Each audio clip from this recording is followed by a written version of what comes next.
This is what fear does. It rips your dreams apart before you can even live them.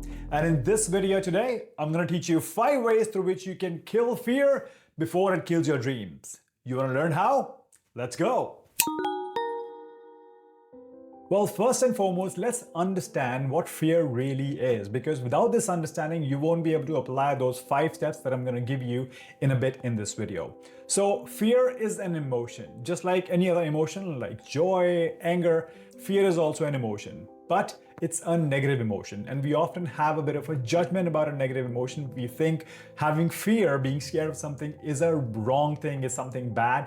But that's not the case. Fear essentially is very important for our survival. Imagine back in the day, if the fear wasn't there, the cavemen would not be able to run away from the lion. The difference is that in this society nowadays, you're running away from opportunities. And another thing that's really important for us to understand is that fear comes out of the tricks that our brain plays with us by telling us stories and narratives about worst case scenarios that never really existed. Also, fear comes out of doubt, which is a product of lack of confidence. It's basically the doubt that keeps us in the fear of failing. The doubt is there of not being able to complete the task fully, properly, or actually even just failing in that task. This is why we're not able to feel that confidence, and we end up feeling that fear in our heart towards that particular situation or a task. Another really important thing for us to understand is that there's an element of confirmation bias when it comes to fear. Now, what is confirmation bias?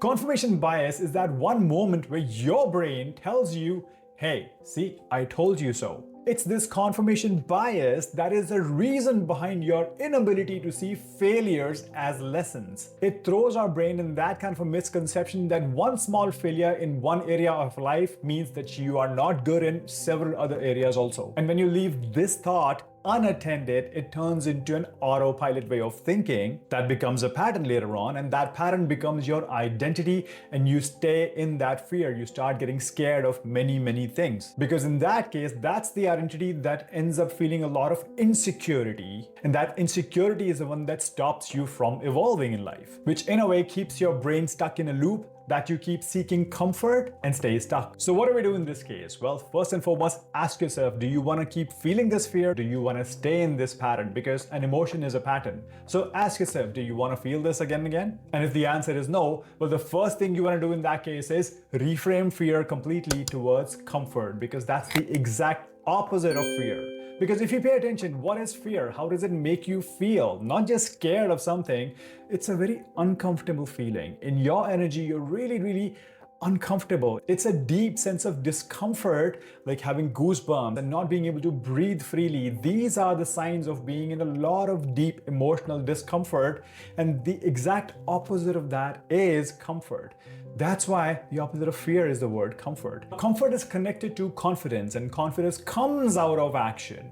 Now, when you take action in a certain area, it gives you a certain kind of a confidence when you're successful in that activity, and that's what makes you feel comfortable when you go and attempt that same activity one more time. So when we talk about comfort, there's a word called comfort zone. Now, how is fear and comfort zone connected? Let me explain that. So bring your hands up like this and crisscross your fingers, and notice how when you do this with me, if you're following along, you'll see that there's a natural way, the way your fingers have crisscrossed and how one of your thumb has landed above the other one.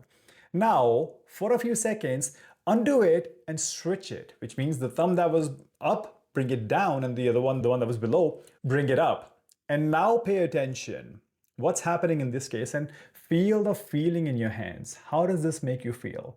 Doesn't it feel a little unfamiliar? So this is you stepping out of your comfort zone. Go back to the previous one and you'll see how comfortable this feels. Now this is where you are in your comfort zone. When you go to something which is unfamiliar, when you try and explore unfamiliar territories, that's when your subconscious mind, which is not used to this new pattern, gives you a signal that, hey, this is uncomfortable. And that's where, when the idea of fear, when the information of fear is not installed properly in your mind's hard disk, that's where you feel those negative emotions. That's where it doesn't make you feel good. And this is where I'll share my 5 steps using which you can reframe fear into comfort. But if you like my video so far, give it a thumbs up and subscribe to my channel and hit that bell icon. All right, so let's move on to those 5 steps. Step number 1 is awareness. Notice when fear shows up. Usually, fear is hiding behind habits and excuses. And this is where fear starts dictating your behavior and your choices. So start being aware of those moments in your life where you stop yourself from taking an action because you're feeling a certain kind of a fear. Pay attention towards how your behavior changes around a certain person, how your behavior changes in a certain situation. So what is it that you're operating from? Start paying attention towards your own behaviors and patterns and just notice what is going on. That when I feel this fear, what's exactly happening in there?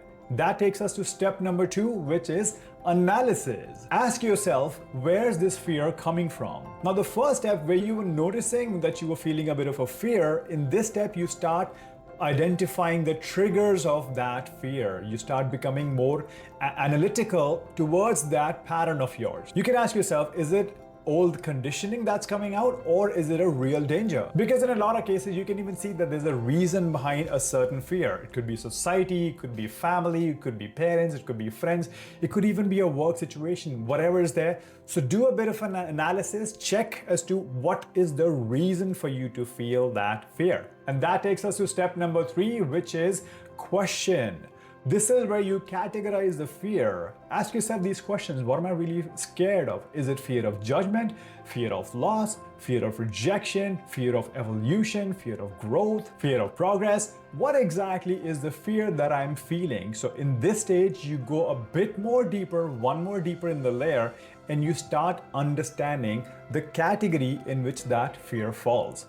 That takes us to step number 4 after that, which is really important, and I call this disempowerment. This is where you start seeing fear as a feedback and not a hard fact. Because remember, fear is just an emotion. It's just a piece of information which is actually needed for your evolution. So when fear shows up, when you understand all those various steps, at this stage, you can start to make a connection with fear that it's trying to share a message with you, a bit of an information. It's coming up like a notification on your mind's phone that there is a lesson waiting for you to learn in that case. And this fear comes out of the narratives and the stories that we tell us. Like I said, you've already done that analysis. Is there an actual danger to your life or your well-being? Or is it just coming out of an experience, an old narrative, an old experience that you experienced in the past? And right now you can choose to release it, because that's where you gotta disempower that fear also, because you're not trying to allow that fear to control your life. And how do you disempower fear? One of the best tools to use in that case is Hooponopono. 4 sentences. I'm sorry, please forgive me, thank you, I love you. So settle down in your chairs, take a few deep inhales and exhales, calm your energy down, place your hands on your heart, bring that fear up to your mind's eye, that screen of your mind, and talk to that. Say, dear fear, I'm sorry for being scared of you. Please forgive me for trying to run away from you. Forgive me for not accepting you. Forgive me for not accepting you as a very normal and a natural emotion. Thank you for showing up. Thank you for all the lessons that you're teaching me. Thank you for helping me understand that when I want to step into my power, I can take that action right when I decide. I'm sorry, dear fear, I did not understand this message before. So please forgive me for hating you so much. Thank you for giving me my power back. Because if you were not there, I would have not learned this lesson. So I really thank you for that. And I love you, fear. Because the lessons that you teach me, no other emotion can teach me those lessons. I love you for being there. And I choose to release you right here, right now. Take a deep inhale and release. Have this conversation with fear in your own way and release that fear. This is how you disempower that fear. And that takes us to the last step, which is even more important than step number 4. It's step number 5, known as practice. Because after breaking your old pattern, you have to replace it with a new one. And this is where the power of repetition comes in. What is a pattern? Pattern is the same concept repeating over and over again. So now that you've created a new pattern by breaking the old one, when you've disempowered fear and you've recreated the new identity of frame in your mind, you gotta keep doing it again and again so you can keep building new neural pathways in your mind again and again, because this is what happens when you utilize the power of repetition, and that's how you allow your brain to evolve from that current state of reality. Your brain in the past has been in that autopilot of all those narratives, all those false stories about worst case scenarios that have kept you a slave to that one belief, which was not allowing you to take that action. This way, when you disempower and recreate a new pattern every single day and keep doing it again and again and again and again, that's where you break that autopilot and step into your power and decide what you want. And that's how you change your frequency. And when you change your frequency, your attraction changes. This is the deep connection between self-work, Hooponopono, and law of attraction. Because remember, fear essentially is nothing but just a paper tiger. It looks scary from a distance because it looks like a tiger, but it's made of paper. When you look fear in the eye, when you face it, it cannot harm you, it cannot bite you, it's made of paper. So always remember that. Fear being an emotion, it's just a very normal emotion. You can change that pattern and recreate and replace it with a new pattern that you want. Well, that's it from me for now. If this video added some value to your life, give it a thumbs up, share it with a friend or two, and subscribe to my channel, and also hit that bell icon so you get a notification next time I make such kind of a video again. My name is Ajay. I'm a life coach and law of attraction coach from Toronto. And if you like this video, I think you're gonna like this one as well. I'll see you in my next video real soon. Thanks for watching.